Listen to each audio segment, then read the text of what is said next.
Good afternoon, everybody. My name is Mike. I'm co-chair of the Provincial HSJCC, and just want to welcome you to the June edition of our webinar series. Today we're going to be talking about mobile crisis rapid response teams from Hamilton, and we're really pleased to have Jodi Younger joining us to talk about the work they're doing down there. So I just wanted to first give a shout out to EENet because they're making these webinars possible. And it's a partnership as well with the Canadian Mental Health Association Ontario.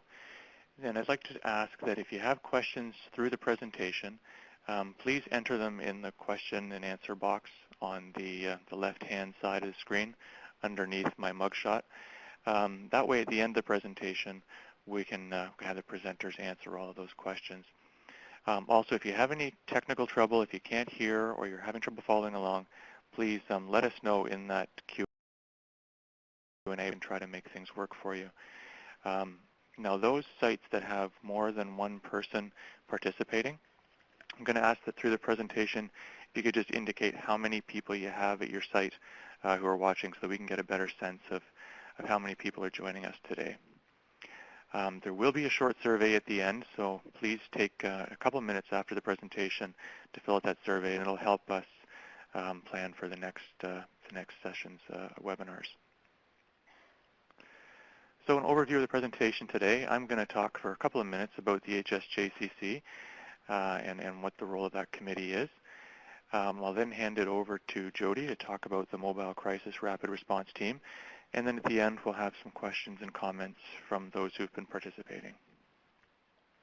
So that's just an overview of who I am and Jodi. She's the clinical director of General Psychiatry and Addiction Services at St. Joe's Healthcare in Hamilton. They're a very progressive center, and they do a lot of work with police partnerships in the community. So the HSJCC network was established based on a provincial strategy to coordinate human services and criminal justice systems in Ontario that happened in 1997, and really a response to the recognized need in the province that we need to coordinate our resources and services and plan more effectively for people who are in conflict with the law. Priority consideration is given to those with serious mental illness, developmental disabilities, acquired brain injuries, and drug and alcohol addiction, or FASD. So as most folks are aware, there's 43 local HSJCCs scattered throughout almost all of the province, with 14 regionals and a provincial HSJCC, which is comprised of co-chairs from the regional committees as well as other members. Each HSJCC is voluntary collaboration between mental health, social service, healthcare, police, justice partners, Crowns, and a whole lot of people who work both in the health, mental health, and justice sectors. We are, of course, funded by the Ministry of Health and Long-Term Care. The provincial HSJCC, as I mentioned, is comprised of members of co-chairs of the regional HSJCCs across the province, but we do have ex officio members from important stakeholder groups. So some of those ex officio members represent Correctional Services of Canada, Ontario Provincial Police, Ontario Association of Chiefs of Police, Legal Aid Ontario, and Community Networks of Special Care. We are very fortunate, too, to have ex officio reps from 5 provincial ministries, the Attorney General, Children and Youth Services, Community and Social Services, Community Safety and Correctional Services, and, of course, Health and Long-Term Care. So there will be more upcoming webinars in the future. We haven't yet scheduled those, however, but please stay tuned. And more details will be out shortly. And I'll also let you know, if you're not already aware, we do have a provincial HSJCC conference coming up in November of this year. I believe it's the 14th to 16th, but I could have the date slightly wrong. So you'll, of course, want to stay tuned for more information about that because they're always very informative and a fantastic event. So, please check out our website, hsjcc.on.ca, for more information on the committee and its work and a vast resource library that may be of benefit to you. Also check out CMHA Ontario's website and, of course, EENet, as they're really the knowledge brokers to help us get these webinars happening. And I'll let you know, too, that all of the webinars that we do through this session are recorded and will be available on the HSJCC website for you to view later on. Participants will also receive an email with a recording of today's session that they can access. And at the bottom of the screen, for those who are tech savvy and can understand Twitter, you can check out the HSJCC Twitter handle for updates and events and cool information. So I will now pass it over to Jodi Younger, the Clinical Director from St. Joe's in Hamilton. Hi, everybody. So I'm glad to hear we have so many people joined on today. And I have to tell you, although I've been a participant in many webinars, this is my first time presenting this way. And it feels a little weird because I'm not used to having the nonverbal and verbal, the visual feedback from my audience. So I'll pretend you're laughing in my head if I say something funny. And now you're laughing right now and you're on mute, so there you have it.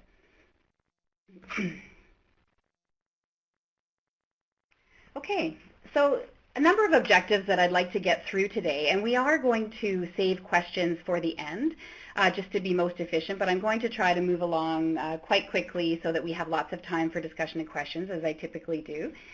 And what you can see is what's important before I get into the meat of the Mobile Crisis Rapid Response Team model, which is I know why you signed on, is I think it's also important to reflect on a few initiatives that Hamilton Police Services and St. Joseph's Healthcare Hamilton have done together that were really foundational initiatives. So I'm going to spend a little time there, and then I'm also going to move on to what's happening now, because this is one of those initiatives that's sort of taken on a life of its own. For those who aren't familiar with our region, with the Hamilton region and the Hamilton, Niagara, Haldimand, Norfolk, Brantford, Burlington, HNHB Lynn, just say St. Joe's is one of the leading academic multi-site hospitals that serves that HNHB Lynn.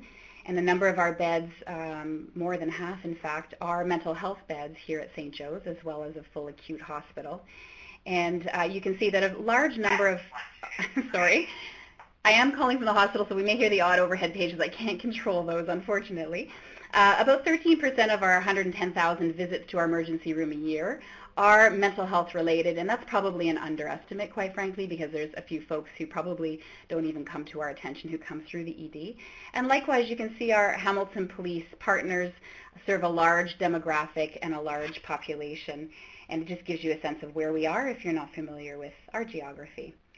The next slide is a picture that for anybody who works in a hospital setting may have some familiarity or resonance to you.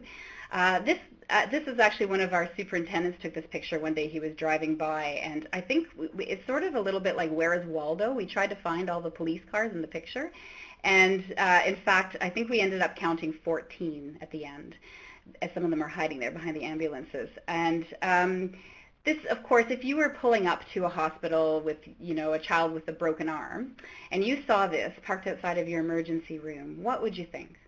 You'd imagine that there's some kind of a takedown happening, or something very bad is happening with all those police cars parked out front.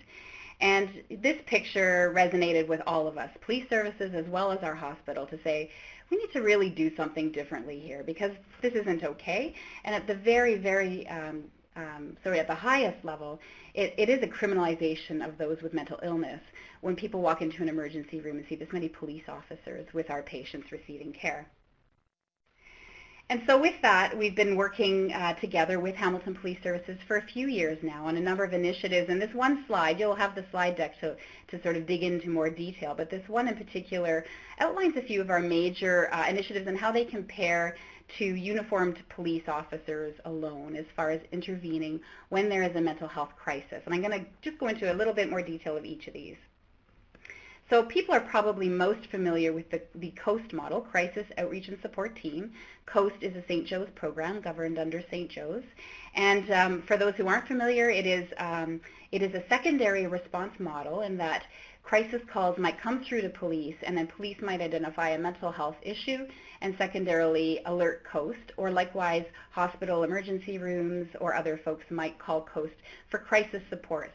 There's a 24/7 crisis line, And the Coast response, the outreach response includes a plainclothes police officer and a mental health worker that arrive in an unmarked car who provide that secondary response. And over the years, we've developed some subspecialties all under our Coast umbrella that look at child and youth needs and family needs, adult team, and then the most recent sort of subspecialty was a partnership with the Dementia Alliance under the BSO spectrum of services, and bringing a seniors response team. But the nice thing is they all work together. They all do their intake together, and so there's a lot of collaboration that happens. And you can see some numbers, some demographics just from our last year of the total number of calls and responses that our Coast team does. The other really critical piece to our partnership was that we realized that when you have police officers working with mental health workers and doing this kind of response, it's necessary to do the necessary training for police officers around an enhancement from what they would do normally in police college. And so in 2006, the crisis intervention team training started, and this is based on that Memphis model for people who are familiar with it, of crisis training for police officers. It's a more intensive training. It's a full week, and it has a huge variety of sort of guest presenters who participate, community agencies, housing. We have people with lived experience who participate, family members, and we really try to give a 360 view in training to police officers.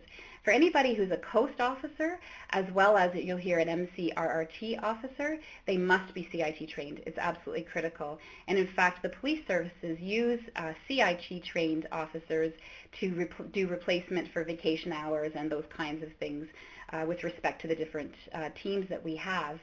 The Police Chief DeCare from Hamilton Police Services, his goal is that all police officers and support staff like dispatch, for example, will have CIT training, and he's been progressively working on that. He's just a little bit over the halfway mark right now.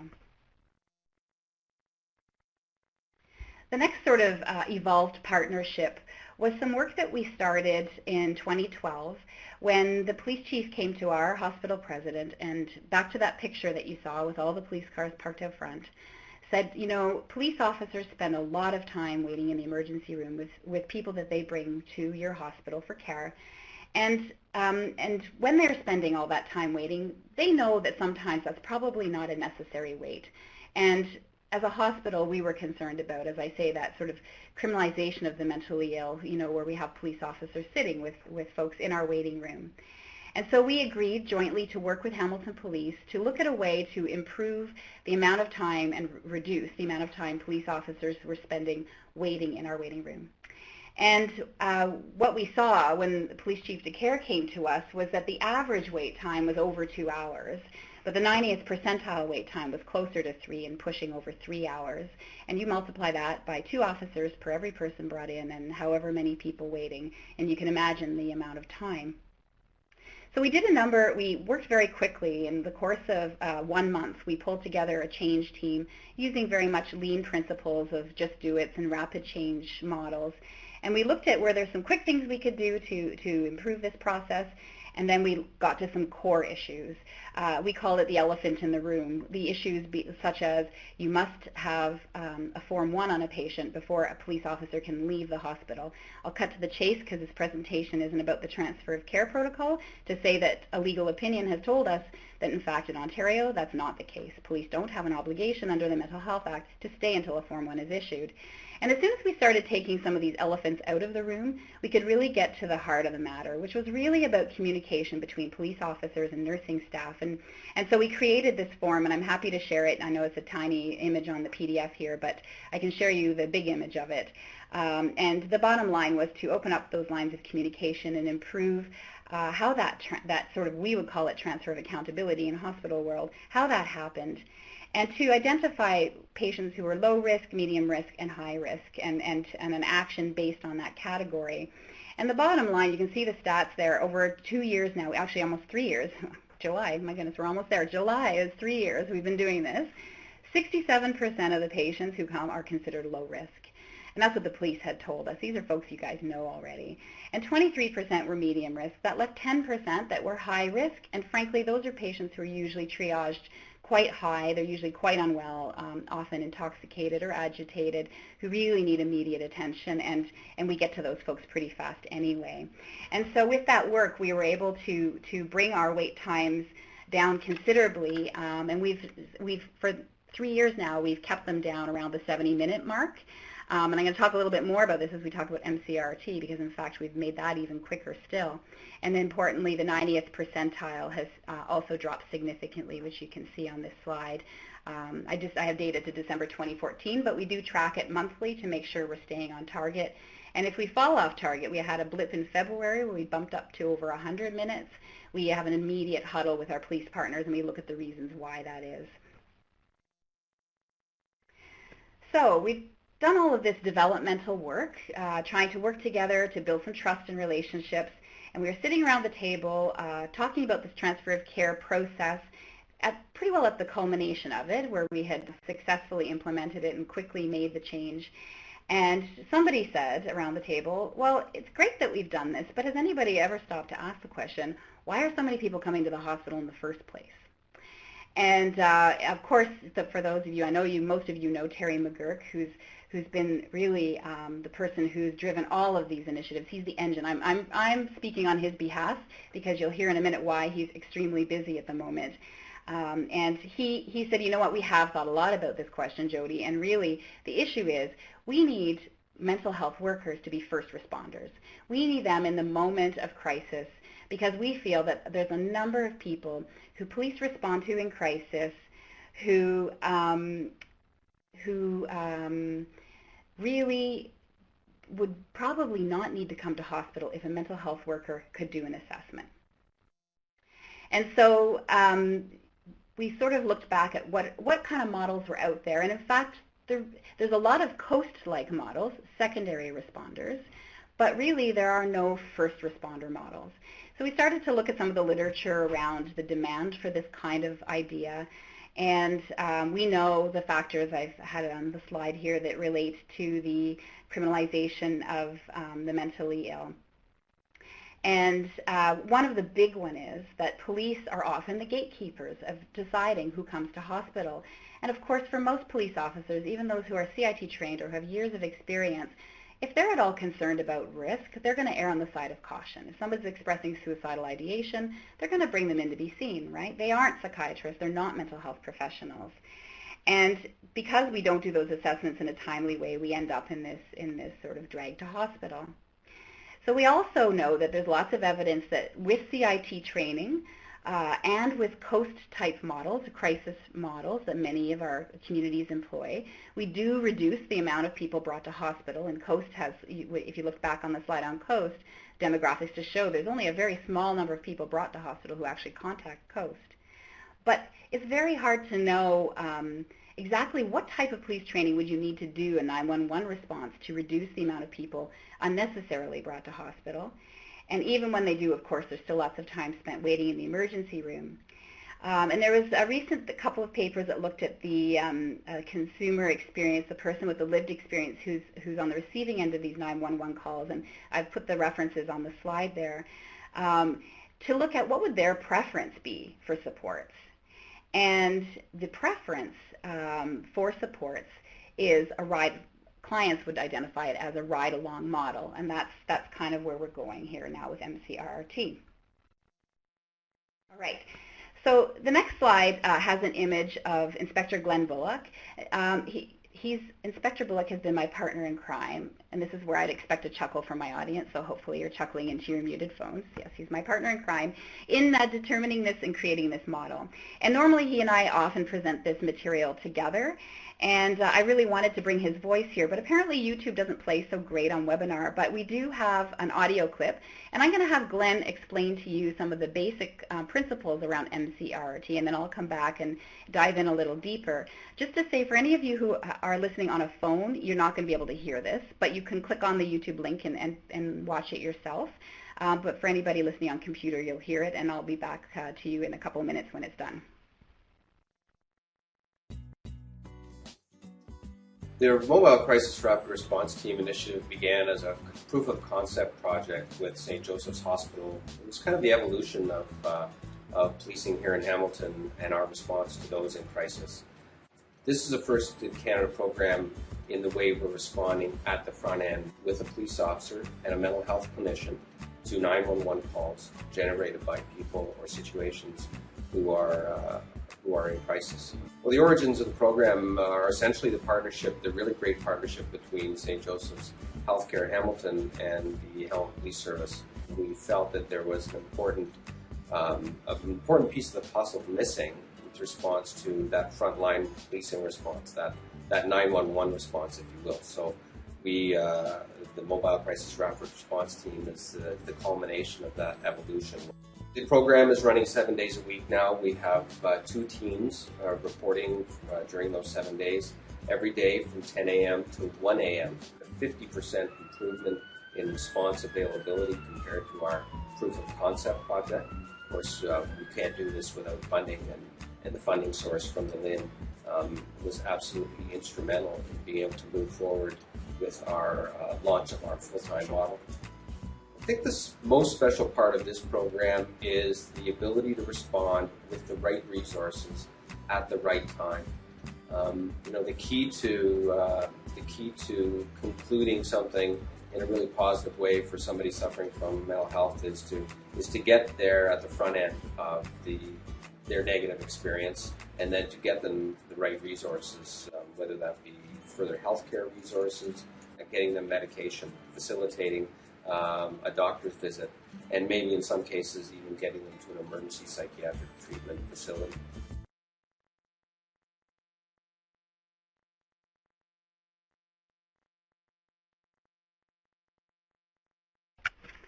Okay.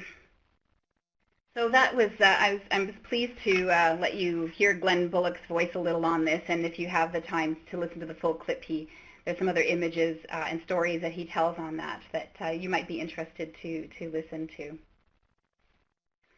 So as you heard from Glenn, the Mobile Crisis Rapid Response Team, or MCRRT, is a first responder program, and it pairs a mental health worker. In our case, it's very senior mental health workers who've had lots of crisis experience in their work history with a uniformed officer in a squad car for 911 response. And just to explain what that means by the 911 response is that, in fact, these, like squad cars would normally stay with sort of circling within a division for response, they do that as well. And it started out that we started out only in Division 1 as a sort of a proof of concept. Division 1 is our downtown Hamilton core, and it has about half of our mental health calls year to year. That's been pretty consistent. And we actually started at 5 days a week during peak hours, sort of a Monday to Friday peak hour, Division 1 proof of concept. And we're going to speak a little bit about the outcomes from that and what's happening now in a second.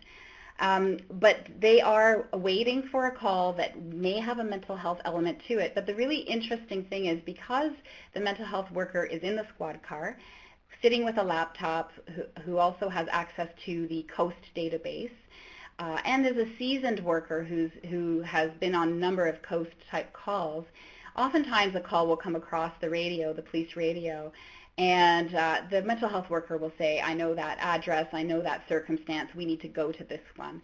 So there's a push and a pull when it comes to responses. And what happened was we put the submission into the HNHB LIN to support the cost of the mental health worker as a sort of pilot or proof of concept. The police committed to funding the policing side of this equation. And we started November 2013 in that pilot, that proof of concept. We thought that probably we'd get, maybe 250, maybe 300 calls in a year on that limited Division 1 5-day-a-week response team. And in 16 weeks, we had 228 calls and that we had responded to. So we knew, in fact, the need was even greater than we imagined, and probably some of it because that mental health worker was able to be an active participant in identifying where their help would be of benefit. It's a little bit of a quote that I included there from Chief DeCare, who's been an incredible advocate for improving how police services work with people in crisis, and also looking at the mental health of first responders which is such an important topic and now really hitting home for me as I now have first responders, mental health workers working for me, and to hear some of the stories that they respond to. So I can't speak enough about the passion that Glendacare has brought to this. So looking at more than a year of data in the proof of concept group, starting November 2013 to March 31st, 2015, we ended up having 997 contacts. And what was really important was that about half of those people who we saw would have normally been brought to the emergency room if it was uniform response only. Now, we know that how we track this was sort of two ways. One, we have data that we track through COAST around uniform response and the percent brought to hospital. And also, we also did some qualitative assessment with the police officers who were part of the project and asked them, if you had been working alone on this occasion, would you have likely brought the person to the emergency room? And so through both of those, we were able to validate this number, and it's stayed around 50% the life of the project. We update it as we get new data. So 49.5% reduction in that time period of people who would have been brought to the hospital, and they were not brought to the hospital. And furthermore, of that reduced population now who were brought to the hospital, 21% more of them ended up admitted to hospital than if we looked at sort of past experience alone on percentage of people admitted. And I have a slide to show that in a second. So what that means is, you know, when we talk about right time, right care, right place, this is really a demonstration of that the folks who really needed to come to the emergency room, who most likely needed admission, there's a greater proportion who actually did. And then we were able to divert in different ways, and I can speak a little bit about that, the folks who didn't need a hospital level of service, but maybe needed something else. So this is just another look at that data. The top row is actually the whole of Hamilton-wide data, but you can see if you go down to the second row, Division 1, as I say, is about half of our mental health calls.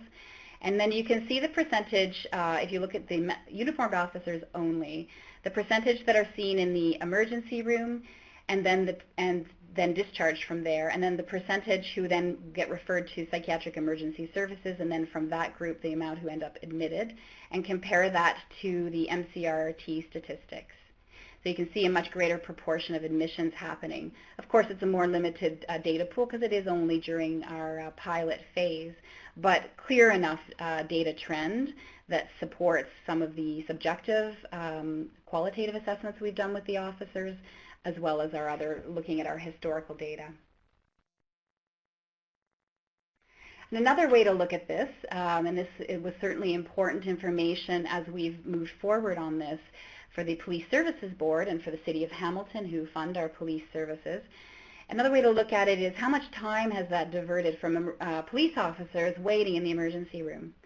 If you look at the top row, as I said before, there's 2 officers who are required to be there when somebody is brought into hospital, apprehended in the language of police under the Mental Health Act.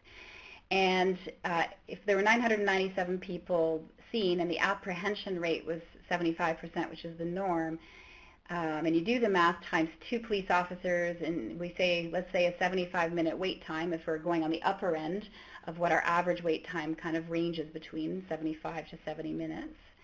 That's a lot of hours spent in the emergency room. And you compare that to the MCRRT, where there's 1 officer and 1 mental health worker who are waiting, and the apprehension rate is significantly lower, 25%.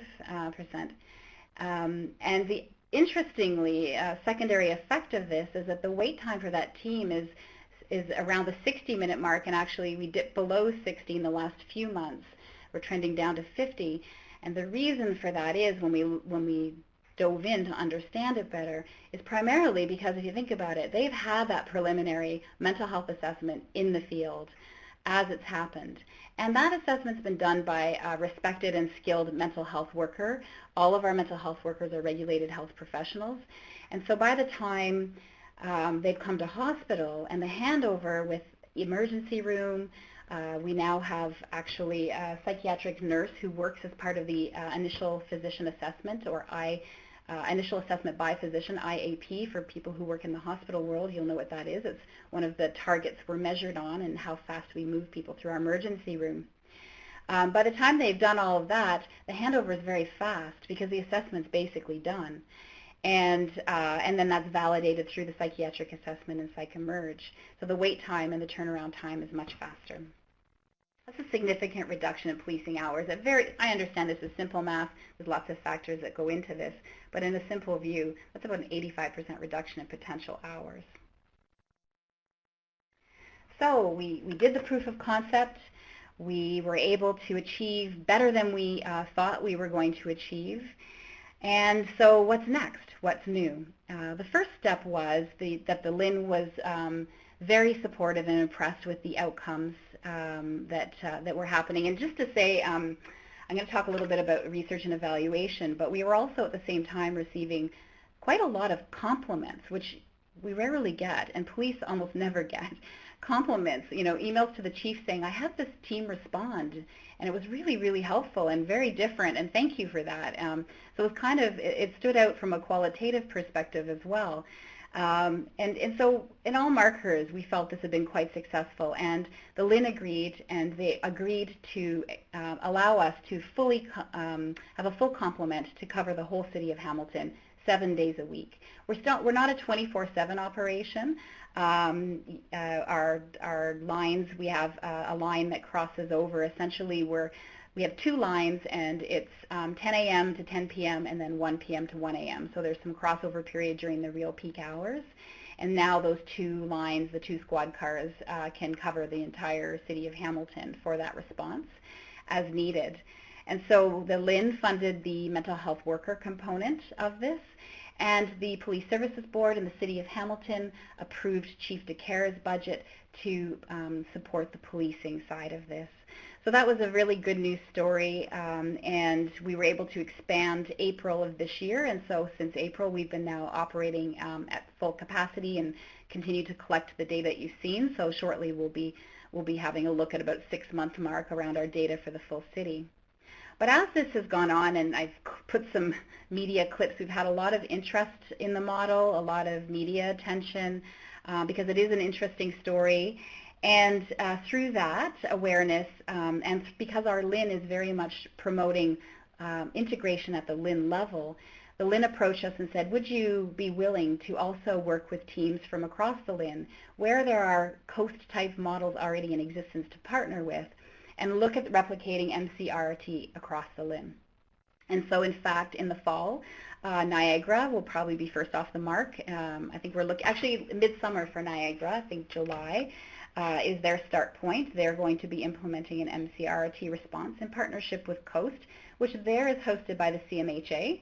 And so therefore Niagara Health Services, the hospital, has to be another partner that comes to the table. And as well, Haldimand Norfolk region, which is really interesting because, of course, they don't have a Schedule I hospital. They do, in some parts of Norfolk, use our hospital, but there's also a relationship with Brantford General. And in this case, the partnership with police is with Ontario Provincial Police, OPP.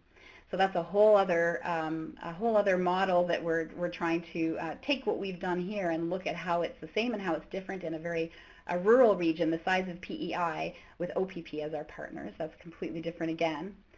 And then shortly in the fall, Brantford will be coming online.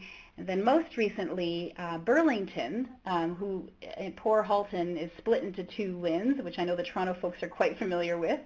And so Halton came to the table, initially Burlington, saying, hey, we're part of the LHIN too, we want to be part of this. And Halton Mississauga LHIN is now partnering with HNHB LHIN to fund a Halton-wide response. So it's not only Burlington, it's actually across Halton. Again, partnering with the coast-type programs there, the hospital, and this is the earliest discussion. It's literally just started at the LHIN level, and so the care partners are going to be coming to the table over the summer to do that. Now, this is why Terry's not talking to you today. It's me, because Terry has been asked by the LHIN to lead the rollout across all of these new teams and to work with each of the teams to support that implementation. And so essentially we've seconded him to that position Technically Terry's part-time, and people who know Terry might be laughing at that because he's everywhere and he does so much. He's part-time, and he's supposed to be semi-retired, and that's another joke if you know Terry. And so he's kind of coming out of that, and he's going to be full-time on this for a number of months until everything gets going. So all of this rapid replication also leads you to the question about evaluation. We were looking at some metrics that we were interested in because we felt that this type of model could divert people from the emergency room and could get more of the right people to hospital. That was the first start on this. But there's a number of important questions that we want to look at, and we want to be very careful that this doesn't expand so rapidly that we're not able to be very careful about determining what are the sort of core criteria. How do we improve the model, and what are the core criteria that you need to call yourself MCRRT, so that we're talking apples to apples if we're collecting data at a LIN level. So the first thing, and this is an obvious one, and I'm sure somebody's asked this question. I can't believe they won't have. Well, that's all great. You're diverting people from the emergency room in their moment of crisis, but what's happening to them? Where are they going? Are they getting the service they actually do need, even if hospital's not the service they need? Now, there's a short answer to it in the sense that one of the really critical elements of MCRRT is that it has a clear and active partnership with the secondary response and crisis teams, as well as all the other community supports that are out there. COAST has a long partnership history of building those relationships, and really through a lot of the work that Terry's done. But it's interesting because a large number of individuals who are diverted, we are able to then put a COAST alert and say to COAST, can you follow up with this person tomorrow? Can you call them? Can you do a visit tomorrow? Can you check on them and make sure that the crisis has resolved, that the plan that we set in place at the time of the crisis intervention is still a good plan? Is there anything we missed? So we are able to use our secondary response team for that, and or the natural support services that were already there for that client. Alerting the care providers that they're already engaged with, that client has had a moment of crisis. And a lot of times, I can speak because I also have ambulatory services in my portfolio, we don't know about that until maybe long after it's happened. Unless they've come into the emergency room and our teams have gotten alert that they've had an emergency visit, we may not even know that they've had a 911 call for a mental health crisis. So the team is able to do, the MCRRT team can do an initial point of contact around that, and COAST can follow up when that's needed. So that's why COAST partnership is really, really critical, and it's why it's also critical that the mental health worker has access to the COAST database, so they know about, are there, COAST holds a number of crisis plans. Community providers might create crisis plans with their clients, and COAST is the holder of those crisis plans, and that's been a collaborative work that we've done in this community quite a number of years ago. So, our mental health worker can pull that crisis plan up while in the squad car and look and see, oh, the ACT team is supposed to be called if this person presents in crisis. They can make that call right there from that moment, or they can have COAST follow up the next day, depending on what the circumstances are. So we do know that there is a level of service, but that does not give us the voice of the person who's experienced the crisis. And that's the piece that we're just about to embark on, a fulsome qualitative and quantitative evaluation of the person in crisis's experience. It's tough. Anybody who works in crisis, it's a tough thing sometimes to get client feedback from crisis. I mean, sometimes you're intervening in a way that isn't welcomed, quite frankly. And sometimes, if you can imagine in the moment of crisis, you pause for a minute and you say, can you just spend a minute and fill out this satisfaction survey for me? It's not really the right time necessarily to ask that question. So we know that it's a better thing to do after the fact, after the moment of crisis has passed. And we also know from the literature that using peer support providers as people who come and do the post-evaluation is sometimes a helpful tool. So we're just looking at how to get that better, the experience component of this measured. We know we have better outcomes. We know we have better value for the system. But is the person in crisis's experience better because of the intervention that they've had? So stay tuned because we are going to be reporting on that work probably in the winter. We'll have at least had it started and collect some information at that point. The other important evaluation piece is, as I was saying before, we need to determine what those I call them threshold criteria. What is the minimum threshold that you have to meet as far as certain key components to call yourself MCRRT? How do we define those core elements, and how do we measure fidelity to them? And a number of us have been part of startups of programs that evolve into models. And for me personally, I was part of starting up a number of the ACT teams in this region and sat on the technical advisory panel for ACT Ontario for a number of years. Measuring fidelity to the core criteria is critical. If you don't measure and pay attention, the drift happens really quickly, especially in these days of pressured budgets and all of the pressures we're facing in healthcare. So we don't want to get too far down this path without identifying those criteria and making sure we have a way to measure them and to standardize that measurement, those outcome measures in a way that we can compare apples to apples. So those are the two big evaluation pieces coming down the pipe, and I will be sharing that as we have information to share. So getting into the final couple of slides, and then we're going to be able to open up for question and answer. There's a number of key elements that we've determined for success, and it was important that we reflected on this as we moved into these other regions where there are different partners at the table in doing the same implementation. First is the integration piece I've spoken about, where you have your police officer and your mental health workers working together actively. We say that with COAST, the police officer has an office in the COAST offices, or a space in the COAST offices. With MCRRT, our mental health workers have a space at the police station. And so that integration piece is critical. The CIT training is 100% critical. We've told all of the teams who are implementing this that they must the officers participating must be CIT trained. That's an absolute. And so with that, the LHIN has also enhanced a little bit of our CIT funding so that we can train across the LHIN. I mean, Sarah Burtonshaw is our trainer, and you all know her as well, and she has already been doing some of that, but to properly resource that. The other piece is that we also have a week-long training on the MCRRT model. On top of the CIT training. And so any of the new teams, Niagara and Haldimand Norfolk, have gone through this, and soon we'll be working with the others. That's important as well, and that's really to talk through some of the challenges that we know we're going to face that we have to get over and get through as we're setting these teams up. You have to have a partner in your whoever your provider is for emergency psychiatric services. They have to be a partner, as do your crisis response services. We have to think of ourselves as a system of care, and it doesn't matter who funds us and who we're operated by. We really have to look at a population health perspective on this and work together. In the end, if it's done right, it's a win-win-win for everybody. And so there's every incentive for everybody to be at the table, but it's absolutely critical. And while the leadership buy-in, right up to our president, right up to chief de care, is important for this, in fact, the frontline buy-in is the critical piece. The frontline officers have to see the value for them.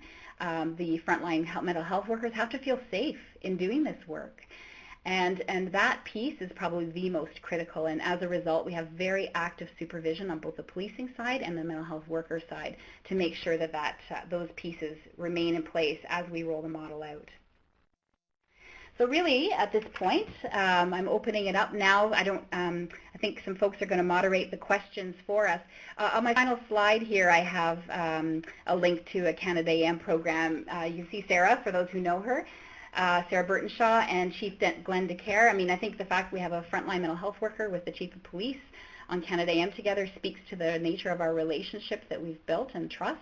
And for those who know Sarah, just to say that she was really mad at herself because she never got to take a sip of the water in her Canada AM mug, and she was really mad because she really wanted to do that, but she said she was too nervous and she forgot. So you can bug her about not taking her sip of water if you know her next time you see her. All right, so I think we can open it up for questions now. Great, thank you very much, Jodi. That's really a lot of great information. So not surprisingly, we have a huge number of questions. The first one comes from Deborah.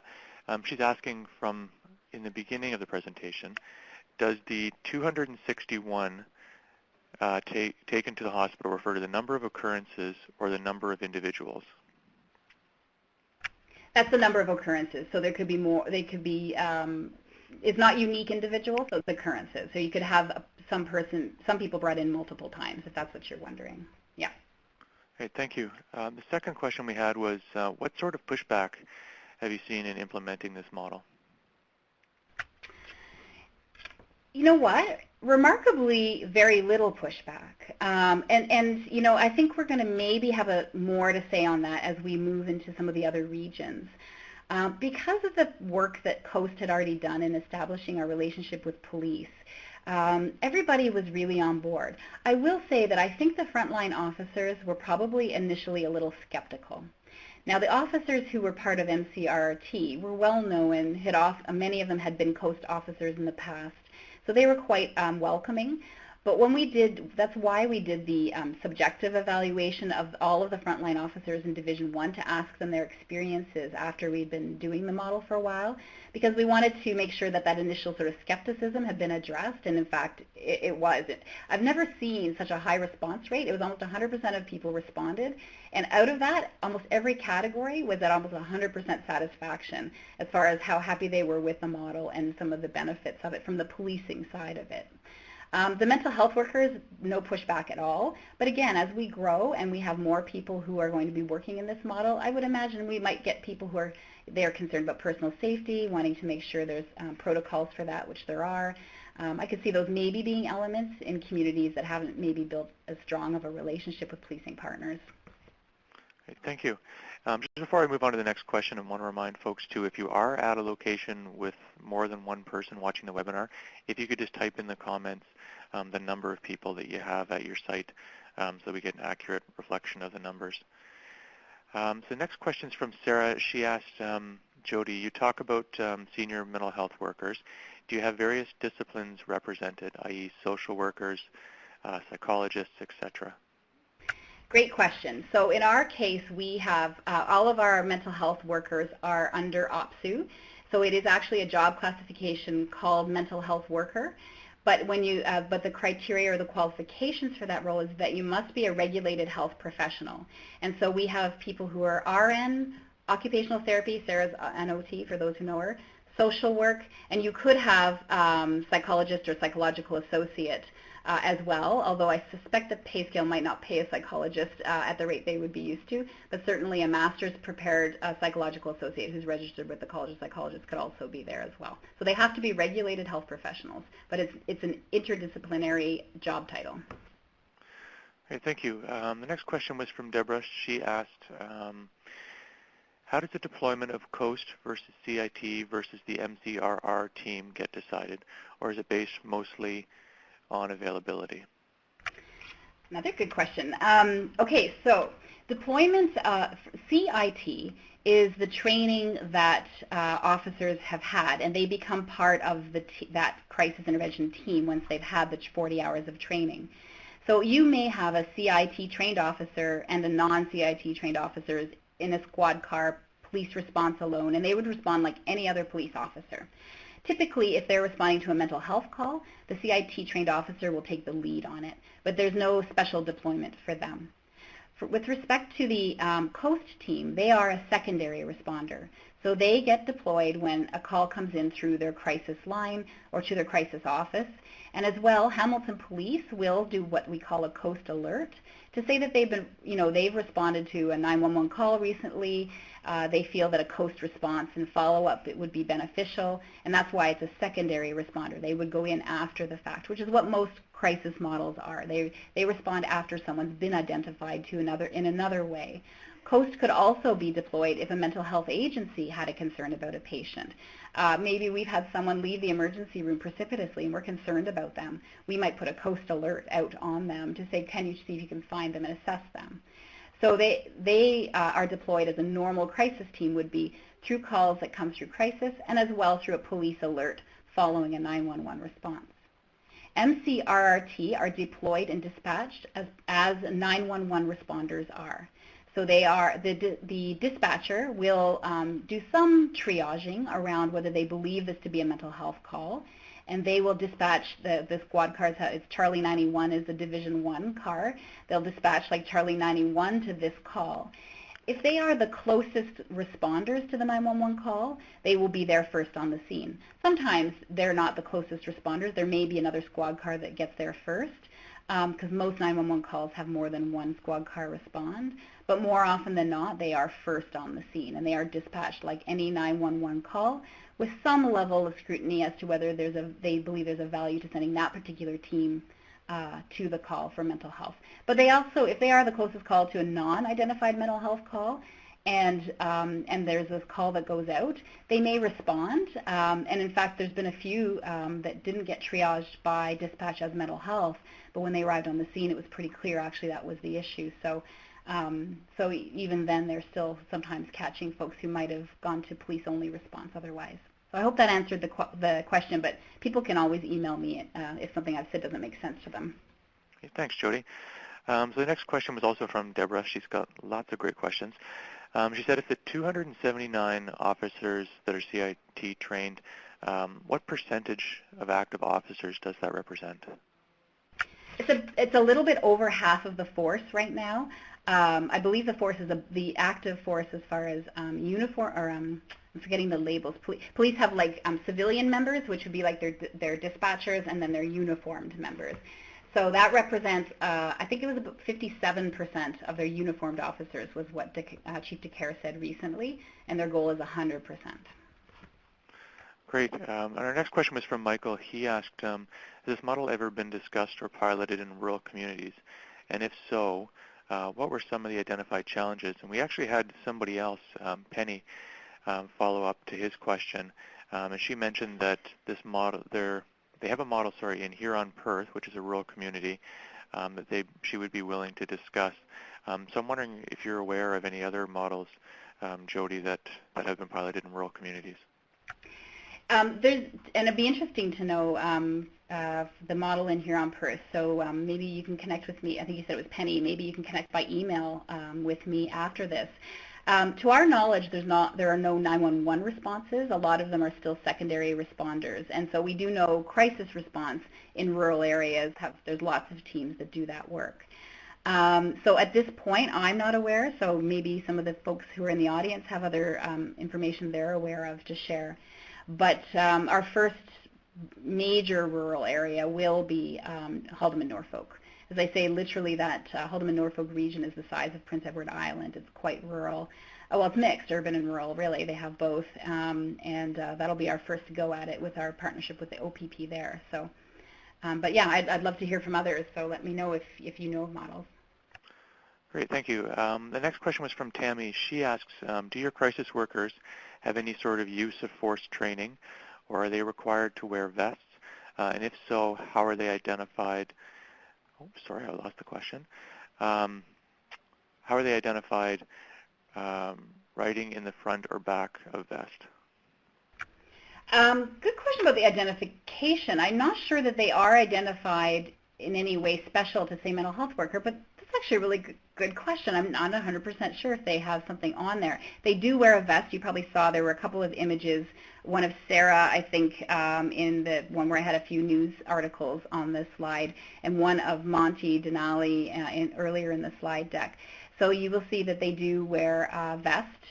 Sorry, Matthew, what was the first part of the question? It was around, training, use of force training.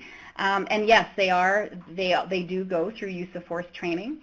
There's a clear protocol around safe management of the response site. Police officers hold the responsibility to make the final decision on sort of who gets out of the car. In some instances, the mental health worker may not, depending on what the circumstances are, or backup will be called. So they aren't in police uniform.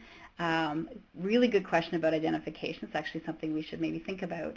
But they do wear vests for personal safety and have gone through use of force and other training as part of that 1 week MCRRT training I was telling you about. That's a piece of it. Great. Now, Tammy, she identifies that she's a staff sergeant with Windsor Police and oversees their COAST program. And she's wondering if you're willing to share your MOU, protocols, directives, and that type of thing with her.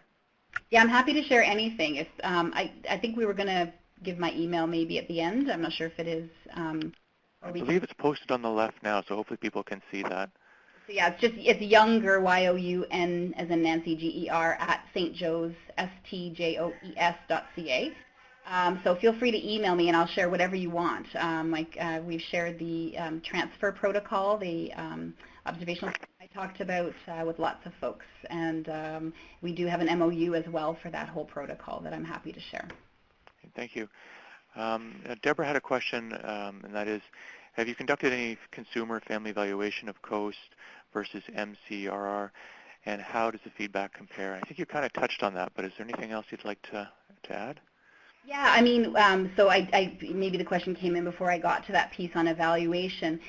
COAST has, as part of all of our quality initiatives here at St. Joe's, we try to capture patient experience and sort of customer feedback. It's tricky, as I was saying, to gather that feedback. How COAST does it is they have a way through their website that you can provide that feedback.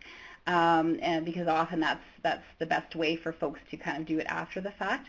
But I did speak to our plan around doing the more assertive, I'll call it, evaluation and follow-up with people who've had the MCRRT contact, and we'll be looking at that as have these individuals also been served by COAST. It'll be part of that question, and trying to get the person who's experienced those services perspective on pros, cons, things we can improve, and really what we're most interested to know from the quantitative perspective is how many people actually get the follow-up service that's been recommended that they need. You know, if they were connected to an agency for follow-up, did that agency connect with them when they were alerted that that the individual had a crisis?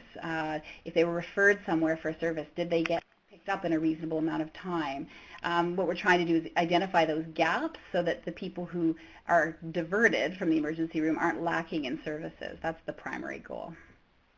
Okay, thank you, Jodi. There's a question from Judy who asks, is there a Housing First program of MI supportive housing connected to your services? So St. Joe's does not operate crisis housing, but our partners at the Good Shepherd do. And so we do have crisis housing, and we actually we have quite a partnership with them, both through our PsychEmerge and through COAST, and use their services quite extensively. They've been excellent partners in offering that. And Sarah from St. Joe's asks, in terms of connecting with the LHIN to obtain funding to ensure ongoing funding, who spreaded that initiative? Was it St. Joe's or HPS or both? It was definitely both. Certainly, as the health service providers that the LHIN funds, we prompted the conversation, but actually Chief DeCare called on his own and really advocated for it as well. So it was mutual, and the initial funding went in as part of a call for proposals that our LHIN had done with some opportunities for new funding, but they had to meet specific criteria that they were looking for. And so the initial proposal we started, but both of us have been advocating. And likewise, I presented to the Police Services Board and City Hall as far as supporting the budget as well. Great, and it looks like we're out of questions, but thank you very much, Jodi, for presenting today and sharing all of this innovative information with us, and also for being available to folks afterwards if they have further questions. They can contact your email. And just want to remind folks one more time, please click on the SurveyMonkey link on your left and complete a survey about today's sessions to help us plan